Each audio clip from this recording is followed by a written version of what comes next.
दोस्तों नमस्कार, ये है मार्गदर्शन फॉर सिविल सर्विसेज। मैं अनुराग चौधरी।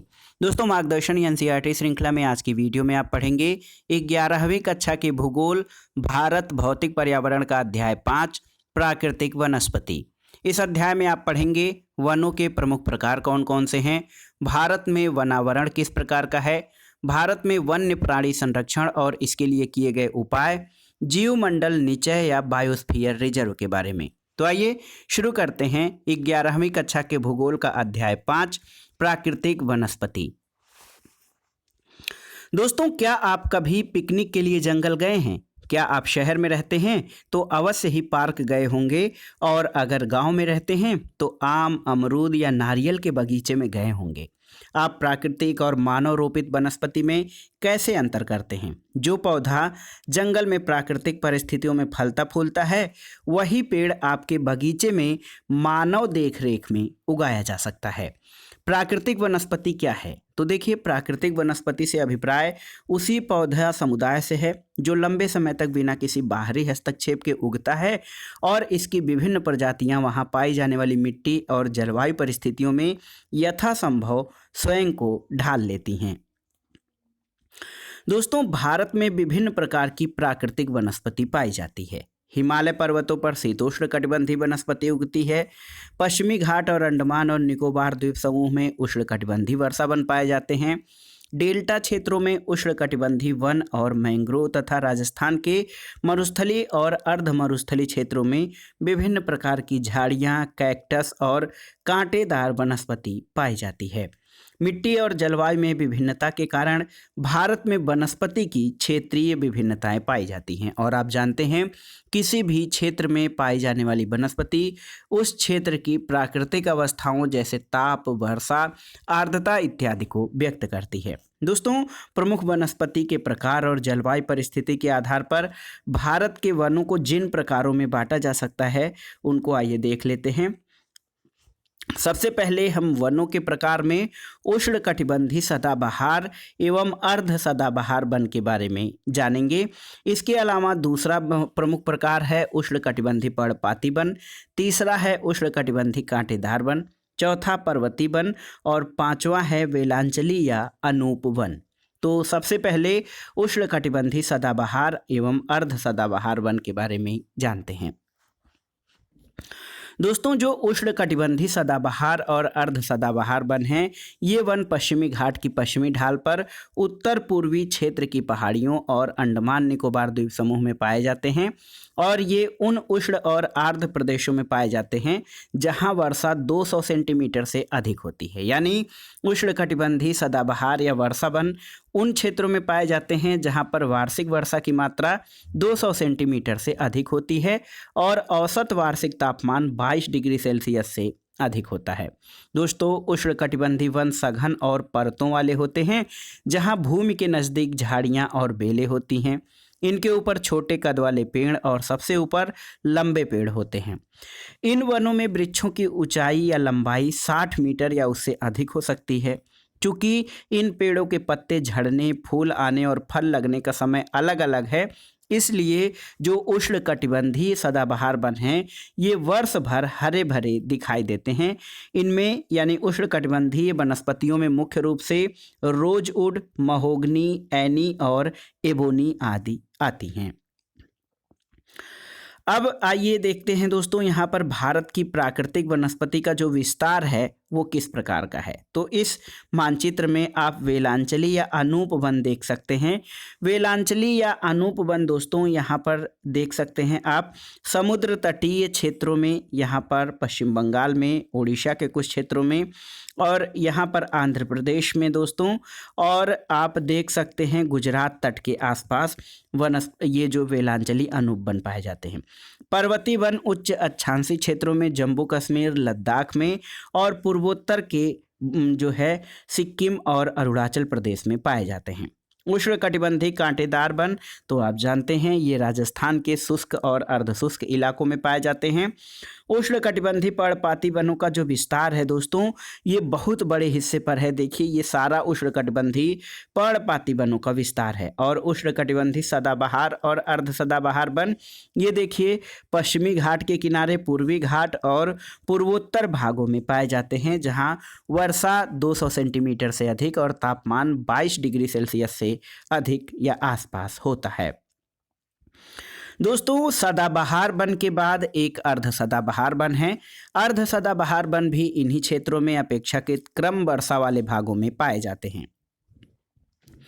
और जो अर्ध सदाबहार वन है, ये सदाबहार और आर्द्र पर्णपाती वनों के मिश्रित रूप हैं और इनमें मुख्य वृक्ष प्रजातियां साइडर, होलक और कैल हैं।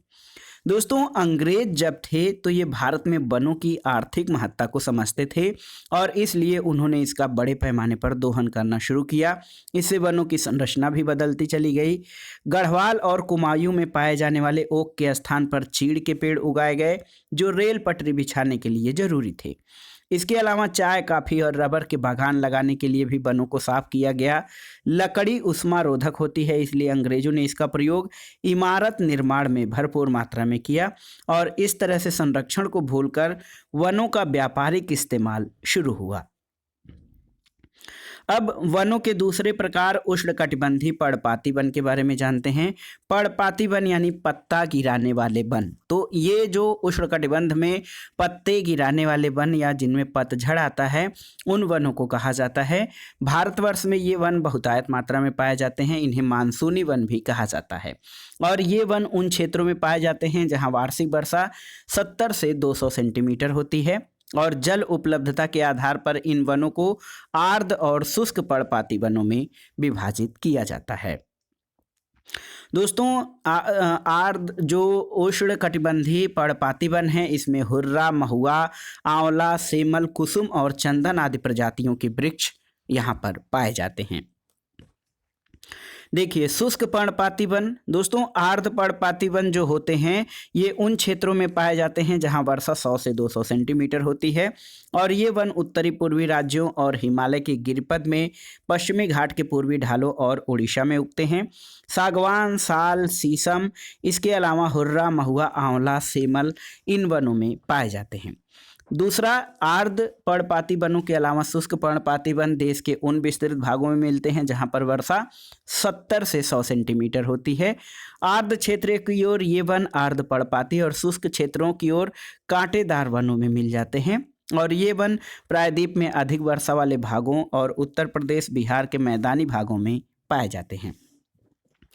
दोस्तों अधिक वर्षा वाले प्रायद्वीपीय पठार और उत्तर भारत के मैदानों में ये वन पार्क नुमा भूदृश्य बनाते हैं, जहां सागौन और अन्य पेड़ों के बीच हरी भरी घास होती है। शुष्क ऋतु शुरू होते ही इन पेड़ों के पत्ते झड़ जाते हैं और घास के मैदान में नग्न पेड़ खड़े रह जाते हैं। इन वनों में पाए जाने वाले मुख्य पेड़ों में तेंदू, पलास, अमलतास, बेल, खैर और अक्सलवुड इत्यादि हैं। दोस्तों राजस्थान के पश्चिमी और दक्षिणी भागों में कम वर्षा और अत्यधिक पशुचारण के कारण प्राकृतिक वनस्पति बहुत ही विरल है। अब आइए तीसरे प्रकार के बारे में जानते हैं, उष्णकटिबंधीय कांटेदार वनों के बारे में। दोस्तों उष्णकटिबंधीय कांटेदार वन किन भागों में, तो उन भागों में जहां पर वार्षिक वर्षा 50 सेंटीमीटर से कम होती है वहां पर उष्णकटिबंधीय कांटेदार वन पाए जाते हैं। इन वनों में कई प्रकार के घास और झाड़ियाँ शामिल हैं। इसमें दक्षिणी पश्चिमी पंजाब, हरियाणा, राजस्थान, गुजरात, मध्य प्रदेश और उत्तर प्रदेश के अर्ध शुष्क क्षेत्र शामिल हैं। इन वनों में पौधे लगभग पूरे वर्ष पर्ण रहित रहते हैं और झाड़ियों जैसे लगते हैं। और उष्णकटिबंधीय कांटेदार वनों में बबूल, बेर, खजूर, खैर, नीम, जेखड़ी और पलास आदि वृक्ष पाए जाते हैं। इन वृक्षों के नीचे लगभग 2 मीटर लंबी गुच्छ घास उगती है और ये दोस्तों बड़े क्षेत्रफल पर फैले हुए हैं। अगला वनों का जो मुख्य प्रकार है वो है पर्वतीय वन। तो पर्वतीय वन उच्च अक्षांशीय क्षेत्रों में या पर्वतीय क्षेत्रों में ऊंचाई के साथ तापमान घटने के साथ साथ प्राकृतिक वनस्पति में भी बदलाव आता है। और दोस्तों पर्वतीय वनों को 2 भागों में बांटा जा सकता है, उत्तरी पर्वतीय वन और दक्षिणी पर्वतीय वन। देखिए दोस्तों ऊंचाई बढ़ने के साथ हिमालय पर्वत श्रृंखला में उष्णकटिबंधीय वनों से टुंड्रा में पाई जाने वाली प्राकृतिक वनस्पति पाई जाती है। हिमालय के गिरिपद पर पर्णपाती वन पाए जाते हैं। इसके बाद 1000 से 2000 मीटर की ऊंचाई पर आर्द्र शीतोष्णकटिबंधीय प्रकार के वन पाए जाते हैं। उत्तर पूर्वी भारत की उच्चतर पहाड़ी श्रृंखला और पश्चिम बंगाल और उत्तरांचल के पहाड़ी इलाकों में चौड़े पत्तों वाले ओक और चेस्टनट जैसे सदाबहार वन पाए जाते हैं। और इस क्षेत्र में 1500 से 1750 मीटर की ऊंचाई पर व्यापारिक महत्व वाले चीड़ के वन पाए जाते हैं। हिमालय के पश्चिमी भाग में बहुमूल्य वृक्ष प्रजाति देवदार के वन पाए जाते हैं। देवदार की लकड़ी अत्यधिक मजबूत होती है और निर्माण कार्य में प्रयुक्त होती है। इसी तरह चिनार और वालन की लकड़ी कश्मीर हस्तशिल्प के लिए प्रयोग होती है और पश्चिमी हिमालय क्षेत्र में प्रचुर मात्रा में ये वन पाए जाते हैं। देखिए दोस्तों, ब्लू पाइन और स्प्रूस जो हैं 2225 से 3048 मीटर की ऊंचाई पर पाए जाते हैं और इस ऊंचाई पर कई स्थानों पर शीतोष्ण कटिबंधीय घास भी उगती है और इससे अधिक ऊंचाई पर एल्पाइन वन और चारागाह पाए जाते हैं। 3000 से 4000 मीटर की ऊंचाई पर दोस्तों देखिए सिल्वर फर, जूनिफर, पाइन, बर्च और रोडोडेंड्रान आदि वृक्ष मिलते हैं। ऋतु प्रवास करने वाले समुदाय जैसे गुज्जर, बकरवाल, गड्डी और भूटिया इन चरागाहों में पशु चारण के लिए भरपूर उपयोग करते हैं। शुष्क उत्तरी ढालों की तुलना में अधिक वर्षा वाले हिमालय के दक्षिणी ढालों पर अधिक वनस्पति पाई जाती है। अधिक ऊंचाई वाले भागों में टुंड्रा वनस्पति जैसे मांस और लाइकेन आदि पाई जाती है। उत्तरी पर्वतीय वनों के बाद दक्षिणी पर्वतीय वनों के बारे में जानते हैं। दोस्तों, दक्षिणी पर्वतीय वन मुख्यतः प्रायद्वीप के 3 भागों में मिलते हैं। एक तो पश्चिमी घाट में, दूसरे विंध्याचल में और तीसरे नीलगिरी पर्वत श्रृंखलाओं में। चूंकि ये श्रृंखलाएं उष्णकटिबंध में पड़ती हैं और इनकी समुद्र तल से ऊंचाई लगभग 1500 मीटर ही है, इसलिए यहाँ ऊंचाई वाले क्षेत्र में शीतोष्णकटिबंधीय और निचले क्षेत्रों में उपोष्णकटिबंधीय प्राकृतिक वनस्पति पाई जाती है। देखिए दोस्तों, केरल, तमिलनाडु और कर्नाटक प्रांतों में पश्चिमी घाट में इस तरह की वनस्पति विशेषकर पाई जाती है। नीलगिरी, अन्नामलाई और पालिनी पहाड़ियों पर पाए जाने वाले शीतोष्णकटिबंधीय वनों को शोलास के नाम से जाना जाता है। तो याद रखिएगा, नीलगिरी, अन्नामलाई और पालिनी पहाड़ियों पर पाए जाने वाले शीतोष्णकटिबंधीय वनों को शोलास कहा जाता है। इन वनों में पाए जाने वाले वृक्षों में मग्नोलिया, लैरेल, सिनकोना और बैटेल का आर्थिक महत्व है। ये वन सतपुड़ा और मैकाल श्रेणियों में भी पाए जाते हैं। अब आइए देखते हैं वेलांचली या अनूप वन के बारे में। दोस्तों, भारत में विभिन्न प्रकार के आर्द्र और अनूप आवास पाए जाते हैं और इनके 70% भाग पर चावल की खेती की जाती है। भारत में लगभग 39 लाख हेक्टेयर भूमि आर्द्र है। उड़ीसा में चिल्का और भरतपुर में केवलादेव राष्ट्रीय पार्क अंतर्राष्ट्रीय महत्व की आर्द्र भूमियों के जो है अधिवेशन यानी रामसर अधिवेशन के अंतर्गत रक्षित जल कुक्कुट आवास हैं। दोस्तों, अंतर्राष्ट्रीय अधिवेशन क्या है? तो ये संयुक्त राष्ट्र के सदस्य देशों के बीच एक समझौता होता है जिसको अंतर्राष्ट्रीय अधिवेशन कहा जाता है। रामसर दोस्तों ईरान का एक शहर है। यहाँ पर आर्द्र भूमियों के संरक्षण के लिए जो है एक समझौता हुआ था, जिसके कारण इसे रामसर सम्मेलन कहा जाता है। दोस्तों, हमारे देश की आर्द्र भूमि को 8 वर्गों में रखा गया है। पहला है दक्षिण में दक्कन पठार के जलाशय, दक्षिण पश्चिमी तटीय क्षेत्र की लैगून और आर्द्र भूमियाँ। दूसरा है राजस्थान, गुजरात और कच्छ की खारे जल वाली भूमि। तीसरा है दोस्तों देखिए ये गुजरात, राजस्थान से पूरब केवलादेव राष्ट्रीय पार्क और मध्य प्रदेश की ताज़ा जल वाली झीलें। चौथा है भारत के पूर्वी तट पर डेल्टाई आर्द्र भूमि और लैगून। पांचवा है गंगा के मैदान में ताज़ा जल वाले कच्छ क्षेत्र। छठवां ब्रह्मपुत्र घाटी के मैदान और उत्तर पूर्वी भारत और हिमालय गिरिपथ के कच्छ और अनूप क्षेत्र। सातवां है कश्मीर और लद्दाख की पर्वतीय झीलें और नदियां। और आठवां है अंडमान और निकोबार द्वीप समूह के द्वीप चापों के मैंग्रोव वन और दूसरे आर्द्र क्षेत्र। दोस्तों, मैंग्रोव जो लवण है कच्छ, ज्वारी, सकरी खाड़ी, पंक मैदानों और ज्वार नदमुख के तटीय क्षेत्रों पर उगते हैं और इसमें बहुत से लवण से न प्रभावित होने वाले पेड़ पौधे होते हैं। बंधे जल और ज्वारीय प्रवाह की सकरी खाड़ियों में आड़े तिरछे ये वन विभिन्न किस्म की पक्षियों को आश्रय भी प्रदान करते हैं। भारत में मैंग्रोव वनों को देखा जाए तो 6,740 वर्ग किलोमीटर क्षेत्र में फैले हैं, जो कि विश्व के मैंग्रोव क्षेत्र का 7% है। ये अंडमान और निकोबार द्वीप समूह और पश्चिमी बंगाल के सुंदरवन डेल्टा में अत्यधिक विकसित हैं। इसके अलावा महानदी, गोदावरी और कृष्णा नदियों के डेल्टाई भाग में ये वन पाए जाते हैं। इन वनों में बढ़ते अतिक्रमण के कारण इनका संरक्षण आवश्यक हो गया है। अब आइए देखते हैं दोस्तों भारत में वनावरण। दोस्तों, राजस्व विभाग से प्राप्त आंकड़ों के अनुसार भारत में 23.28% भाग पर वन हैं और उल्लेखनीय है कि इन आंकड़ों के अनुसार वन क्षेत्र और वास्तविक वनावरण अलग अलग है। वन क्षेत्र राजस्व विभाग के अनुसार अधिसूचित क्षेत्र है जहां वृक्ष हो या न हो, जबकि वनावरण प्राकृतिक वनस्पति का झुरमुट है और वास्तविक रूप में वनों से ढका है। वन क्षेत्र राज्यों के राजस्व विभाग से प्राप्त होता है, जबकि वनावरण की पहचान वायु चित्रों और उपग्रह से प्राप्त चित्रों के द्वारा की जाती है। इंडिया स्टेट फॉरेस्ट रिपोर्ट 2011 के अनुसार वास्तविक वनावरण केवल 21.05% है। उसमें से 12.29% भाग पर सघन वन और 8.7% पर विवृत वन पाए जाते हैं। दोस्तों, जो हमारा वन क्षेत्र है और वनावरण दोनों में राज्यवार अंतर पाया जाता है। लक्षद्वीप में वन क्षेत्र 0 है, वहीं अंडमान निकोबार में 86.93% वन क्षेत्र है। 10% से कम वन क्षेत्र वाले राज्यों में मुख्य तौर पर देश के उत्तर और उत्तर पश्चिमी भाग में स्थित हैं। ये राज्य राजस्थान, गुजरात, पंजाब, हरियाणा और दिल्ली हैं। दोस्तों, गुजरात, राजस्थान और हरियाणा तो अर्धशुष्क इलाके हैं। पंजाब और हरियाणा के अधिकतर वनों को कृषि के लिए साफ कर दिया गया है और तमिलनाडु और पश्चिम बंगाल उन राज्यों में हैं जिनके 10 से 20% भाग पर वन पाए जाते हैं। प्रायद्वीपीय भाग में दादरा और नगर हवेली, तमिलनाडु और गोवा को छोड़कर शेष सभी राज्यों में 20 से 30% भूमि वनों के अधीन है और इसके अलावा उत्तर पूर्वी राज्यों में 30% से अधिक भूमि पर वन पाए जाते हैं। पर्वतीय स्थलाकृति और अधिक वर्षा वन विकास के लिए उपयुक्त होते हैं। दोस्तों, वन क्षेत्र की तरह वास्तविक वनावरण में भी अंतर पाया जाता है।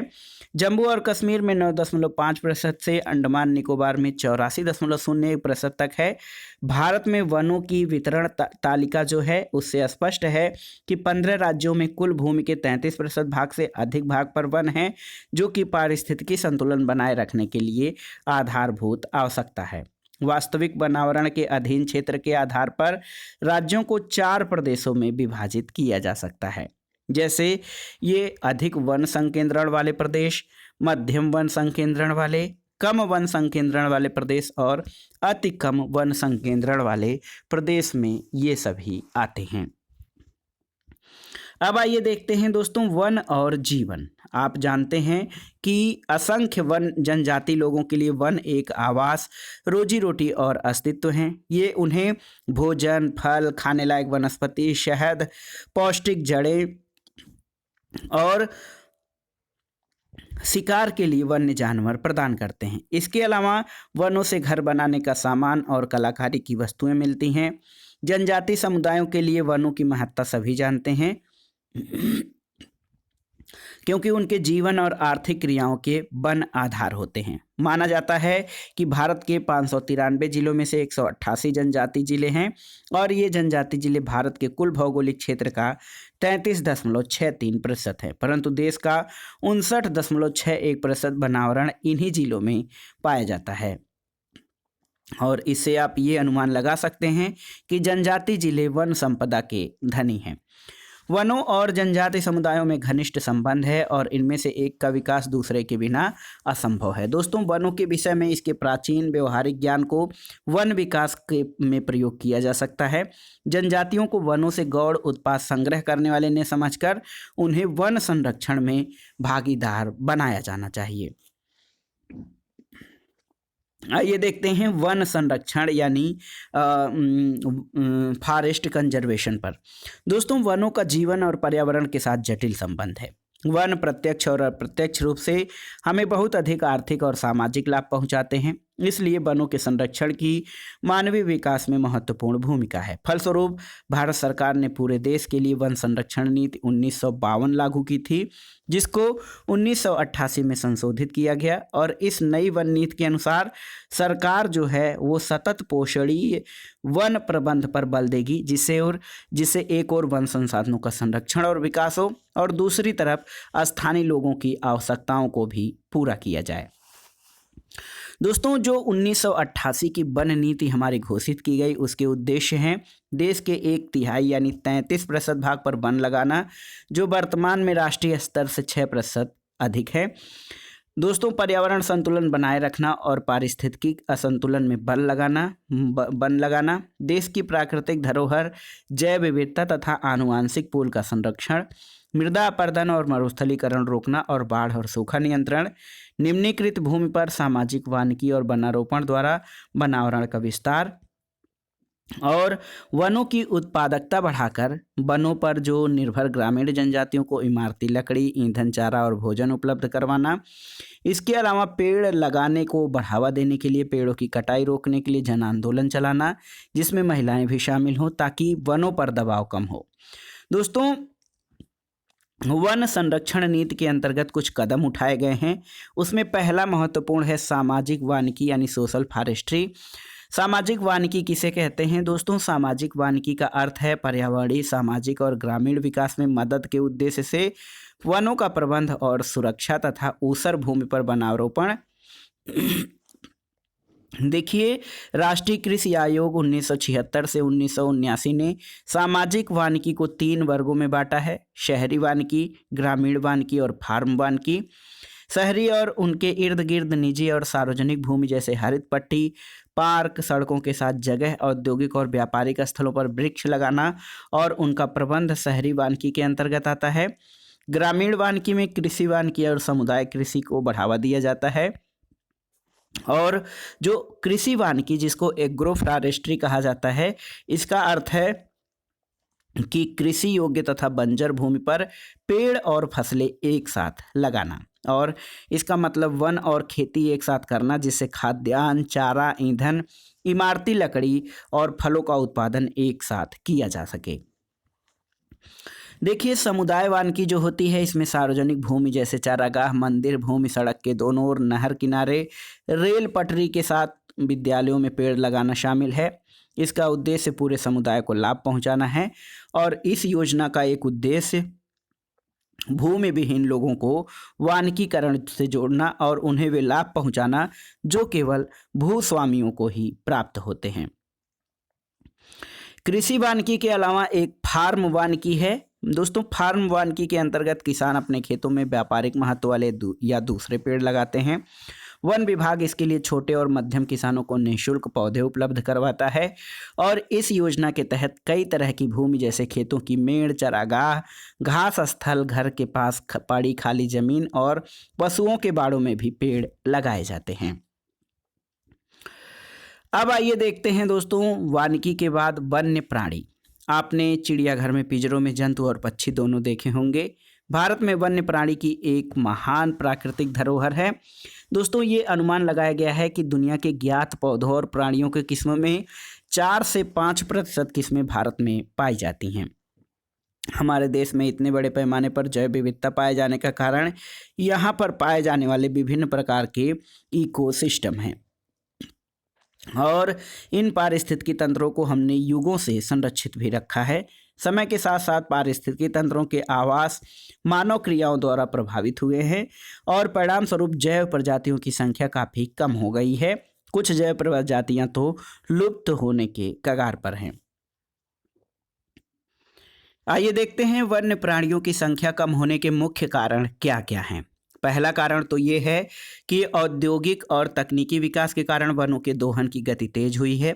खेती, मानवीय बस्ती, सड़कों, खदानों, जलाशयों इत्यादि के लिए जमीन से वनों को साफ किया गया है। और इसके अलावा दोस्तों, स्थानीय लोगों ने चारे, ईंधन और इमारती लकड़ी के लिए वनों से पेड़ काटे और वनों पर दबाव बढ़ाया है।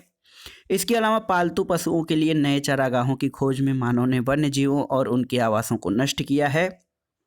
और रजवाड़ों और संभ्रांत वर्ग ने शिकार को क्रीड़ा बनाया और एक ही बार में सैकड़ों वन्य जीवों को शिकार बनाया। व्यापारिक महत्व के लिए अभी भी पशुओं को मारा जा रहा है।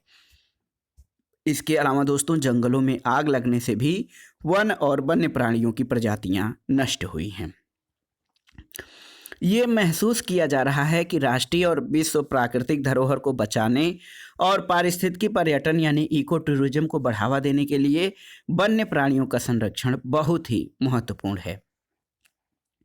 आइए देखते हैं भारत सरकार द्वारा वन्य प्राणियों के संरक्षण के लिए क्या क्या कदम उठाए गए हैं।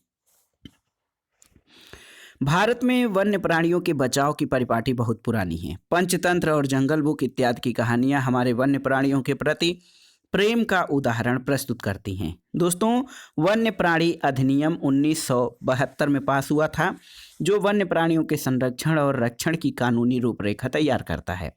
इस अधिनियम के दो मुख्य उद्देश्य हैं। पहला तो अनुसूची में सूचीबद्ध संकटापन्न प्रजातियों को सुरक्षा प्रदान करना और नेशनल पार्क, पशु विहार जैसे संरक्षित क्षेत्रों को कानूनी सहायता प्रदान करना।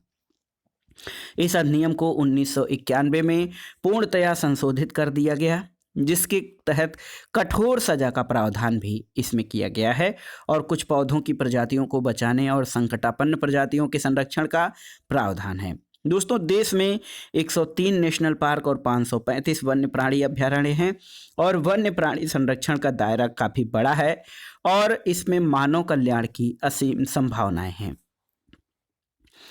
यद्यपि इस लक्ष्य को तभी प्राप्त किया जा सकता है जब हर व्यक्ति इसका महत्व समझे और अपना योगदान दे। दोस्तों, एक प्रोग्राम है मानव और जीवमंडल योजना यानी MAB, जिसको मैन एंड बायोस्फीयर प्रोग्राम कहा जाता है। ये यूनेस्को द्वारा चलाया गया है। इसके तहत भारत सरकार ने वनस्पति जात और प्राणी जात के संरक्षण के लिए महत्वपूर्ण कदम उठाए हैं। देखिए, प्रोजेक्ट टाइगर 1973, प्रोजेक्ट एलिफेंट 1992 जैसी विशेष योजनाएं इन जातियों के संरक्षण और उनके आवास के बचाव के लिए चलाई जा रही हैं। इसमें से प्रोजेक्ट टाइगर 1973 से चलाई जा रही है।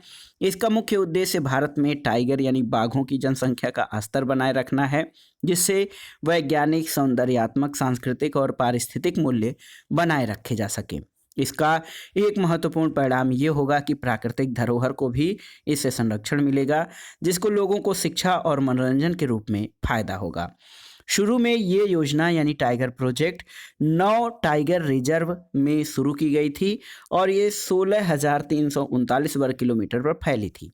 अब ये योजना दोस्तों 50 से अधिक जो है टाइगर रिजर्व में चल रही है और इनका क्षेत्रफल 36,988.28 वर्ग किलोमीटर और 17 से अधिक राज्यों में व्याप्त है। और देखिए, देश में बाघों की संख्या में भी बढ़ोतरी हुई है।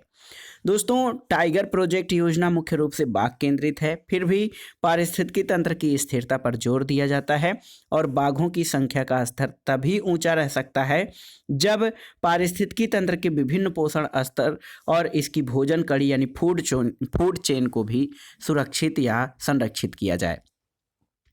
इसके अलावा भारत सरकार द्वारा कुछ अन्य परियोजनाएं जैसे मगरमच्छ प्रजनन परियोजना, हांगुल परियोजना और हिमालय कस्तूरी मृग परियोजना भी चलाई जा रही है।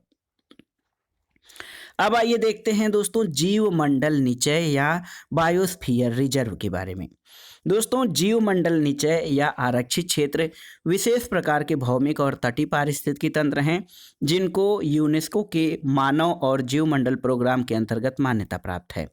जीवमंडल निचय के 3 मुख्य उद्देश्य होते हैं। दोस्तों, यहाँ पर देखिए, ये उद्देश्य क्या क्या हैं। पहला तो ये है जीव विविधता और पारिस्थितिकी तंत्रों का संरक्षण, दूसरा है पर्यावरण और विकास का मेलजोल और तीसरा है अनुसंधान और देखरेख के लिए अंतर्राष्ट्रीय नेटवर्क गठित किया जाना। भारत में वर्तमान में 18 जैवमंडल निचय हैं और इसमें से 10 जैवमंडल निचय दोस्तों, इसमें से 12 वर्तमान में 18 में से 12 जो हैं जैवमंडल निचय, इनको यूनेस्को द्वारा जीवमंडल निचय के विश्व नेटवर्क पर मान्यता दी गई है। भारत के लिए सबसे महत्वपूर्ण नीलगिरी जैवमंडल निचय या नीलगिरी बायोस्फीयर रिजर्व के बारे में जानते हैं। दोस्तों, नीलगिरी जैवमंडल निचय की स्थापना 1986 में हुई थी। ये भारत का पहला जीवमंडल रिजर्व है। इस रिजर्व में वायनाड वन्यजीव सुरक्षित केंद्र, नागरहोल, बांदीपुर और मधुमलाई नीलंबूर का सारा वन से ढका ढाल, ऊपरी नीलगिरी पठार, साइलेंट वैली और सिधुवानी पहाड़ियाँ शामिल हैं। और इस जीवमंडल निचय का कुल 5,520 वर्ग किलोमीटर क्षेत्र है। यहाँ पर भारत के जीवमंडल निचय को आप देख सकते हैं। यहाँ पर किस तरह से देखिए, उत्तराखंड में नंदा देवी और डिब्रू सैखोवा, देहांग दिबांग मानस असम में, नोकरेक दोस्तों मेघालय में। इसके अलावा देखिए यहाँ पर सिमलीपाल उड़ीसा में है, पंचमढ़ी अचानकमार अमरकंटक मध्य प्रदेश में, नीलगिरी तमिलनाडु में, अगस्त्यमलाई जो है तमिलनाडु और केरल में। इसके अलावा मन्नार की खाड़ी जैवमंडल रिजर्व है। और दोस्तों नीलगिरी जैवमंडल निचय में विभिन्न प्रकार के आवास और मानव क्रिया द्वारा कम प्रभावित प्राकृतिक वनस्पति और सूखी झाड़ियाँ जैसे शुष्क और आर्द्र पर्णपाती वन, अर्ध सदाबहार और आर्द्र सदाबहार वन, सोलास, घास के मैदान और दलदल शामिल हैं। यहाँ पर 2 संकटापन्न प्राणी प्रजातियों नीलगिरी ताहर और शेर जैसी दुम वाले बंदर की सबसे अधिक संख्या पाई जाती है। नीलगिरी बायोस्फीयर रिजर्व में हाथी, बाघ, गौर, सांभर और चीतल जानवरों की दक्षिण भारत में सबसे ज़्यादा संख्या तथा कुछ संकटापन्न यानी इंडेंजर्ड और क्षेत्रीय विशेष पौधे पाए जाते हैं। इन क्षेत्र में कुछ ऐसी जनजातियों के आवास हैं जो पर्यावरण के साथ सामंजस्य करने के लिए विख्यात है। दोस्तों इस जीवमंडल की स्थलाकृति ऊबड़ खाबड़ है और समुद्र तल से ऊंचाई 250 से 2,650 मीटर तक है और पश्चिम घाट में पाए जाने वाले 80% फूलदार पौधे इसी जैवमंडल रिजर्व में पाए जाते हैं। नंदा देवी जीवमंडल रिजर्व, तो नंदा देवी जीवमंडल रिजर्व दोस्तों उत्तराखंड में है। इसमें चमोली, अल्मोड़ा, पिथौरागढ़ और बागेश्वर जिलों के भाग शामिल हैं। यहाँ पर मुख्यतः शीतोष्ण कटिबंधीय वन पाए जाते हैं। यहाँ पाई जाने वाली प्रजातियों में सिल्वरवुड और लैटिफोली जैसी ऑर्किड और रोडोडेंड्रॉन शामिल हैं। उस जीवमंडल निचय में कई प्रकार के वन्य जीव जैसे हिम तेंदुआ, काला भालू, भूरा भालू, कस्तूरी मृग, हिम मुर्गा, सुनहरा बाज और काला बाज पाए जाते हैं। और यहाँ पर दोस्तों पारिस्थितिकी तंत्रों को मुख्य खतरा संकटापन्न पौधों और प्रजातियों को दवा के लिए इकट्ठा करना, दावा नल और जो है दोस्तों पशुओं के व्यापारिक उद्देश्य के शिकार से यहाँ पर सर्वाधिक खतरा है। और दोस्तों सुंदरवन बायोस्फीयर रिजर्व के बारे में जानते हैं। ये पश्चिम बंगाल में गंगा नदी के दलदली डेल्टा पर स्थित है और यह एक विशाल क्षेत्र 9,630 वर्ग किलोमीटर पर फैला हुआ है। यहाँ मैंग्रोव वन, अनूप वन और वनाच्छादित द्वीप पाए जाते हैं। सुंदरवन लगभग 200 रॉयल बंगाल टाइगर का आवासीय क्षेत्र है। मैंग्रोव वृक्षों की उलझी हुई विशाल जड़ समूह मछली से श्रिम्प तक को आश्रय देती है और इन मैंग्रोव वनों में 170 से ज़्यादा पक्षी प्रजातियाँ पाई जाती हैं। दोस्तों स्वयं को लवड़ी और ताज़ा जल पर्यावरण के अनुरूप ढालते हुए बाघ पानी में तैरते हैं और चीतल, भौंकने वाले मृग, जंगली सूअर, यहाँ तक कि लंगूरों जैसे दुर्लभ शिकार भी कर लेते हैं। सुंदरबन के मैंग्रोव वनों में हेरिशिएरा फोमीज जो बेशकीमती इमारती लकड़ी है ये भी पाई जाती है। मन्नार की खाड़ी जैवमंडल रिजर्व के बारे में जानते हैं। दोस्तों मन्नार की खाड़ी का लगभग 1,05,000 हेक्टेयर क्षेत्र में ये फैला हुआ है और भारत के दक्षिण पूर्वी तट पर स्थित है। समुद्री जीव विविधता के मामले में यह क्षेत्र विश्व के सबसे धनी क्षेत्रों में एक है और इस जैवमंडल निचय में 21 द्वीप हैं और इन पर अनेक ज्वार नदमुख, पुलिन, तटीय पर्यावरण के जंगल, समुद्री घासें, प्रवाल द्वीप, लवड़ी, अनूप और मैंग्रोव पाए जाते हैं। यहाँ पर लगभग 3600 पौधों और जीवों की संकटापन्न प्रजातियाँ पाई जाती हैं जैसे समुद्री गाय।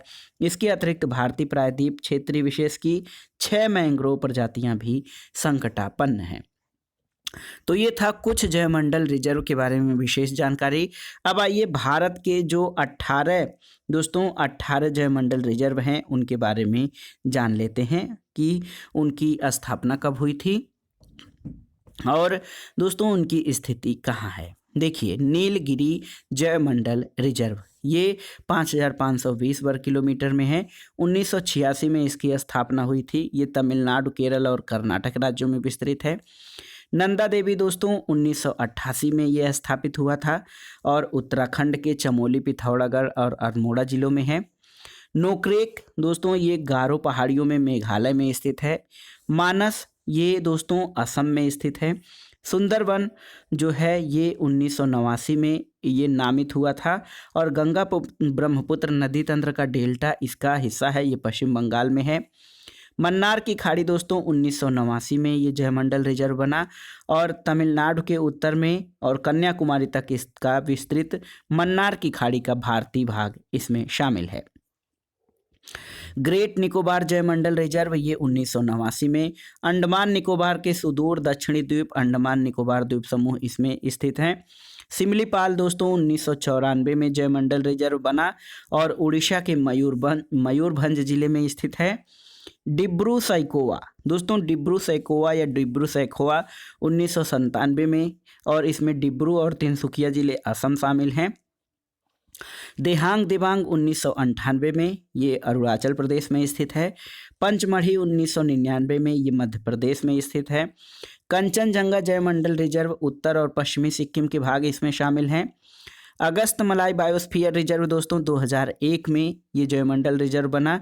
केरल में अगस्तमलाई पहाड़ियाँ जो हैं इसमें शामिल हैं। अचानकमार अमरकंटक जयमंडल रिजर्व ये मध्य प्रदेश में और छत्तीसगढ़ में जो है विस्तृत है। कच्छ जयमंडल रिजर्व 2008 में ये जो है स्थापित हुआ। इसमें गुजरात में स्थित है। ठंडा रेगिस्तान या कोल्ड डेजर्ट दोस्तों ये 2009 को बायोस्फीयर रिजर्व बना था और पिन वैली नेशनल पार्क और चंद्रताल तथा सारचू और किब्बर वन्य प्राणी अभ्यारण्य ये हिमाचल प्रदेश में स्थित है। शेषाचलम शेषाचलम जयमंडल रिजर्व दोस्तों 2010 में अधिसूचित हुआ है और पूर्वी घाट में शेषाचलम की पहाड़ियाँ और आंध्र प्रदेश में चित्तूर और कडप्पा जिलों का भाग इसमें शामिल है। और पन्ना दोस्तों 2011 में ये जयमंडल रिजर्व बना है, ये मध्य प्रदेश में स्थित है। तो दोस्तों ये था आज का वीडियो 11वीं कक्षा के भूगोल भारत भौतिक पर्यावरण का अध्याय 5 प्राकृतिक वनस्पति। इसमें आपने पढ़ा वन किसे कहते हैं, वनों के प्रमुख प्रकार कौन कौन से हैं, भारत में किस प्रकार का वनावरण पाया जाता है, भारत में वन्य प्राणी संरक्षण और वनों के संरक्षण के लिए क्या उपाय किए गए हैं, और अंत में आपने बायोस्फीयर रिजर्व यानी जयमंडल रिजर्व और भारत में जो स्थापित जयमंडल रिजर्व हैं उनके बारे में विस्तृत रूप से जानकारी प्राप्त किया। और दोस्तों यहाँ से परीक्षाओं में सामान्य अध्ययन के अंतर्गत कई सारे प्रश्न पूछे जाते हैं, तो आप यहाँ से इन प्रश्नों को तैयार भी कर सकते हैं। वीडियो आपको कैसा लगा हमें कमेंट बॉक्स में ज़रूर बताइएगा। वीडियो को लाइक करें, शेयर करें और इस चैनल मार्गदर्शन फॉर सिविल सर्विसेज को सब्सक्राइब करें। वीडियो देखने के लिए धन्यवाद दोस्तों, नमस्कार।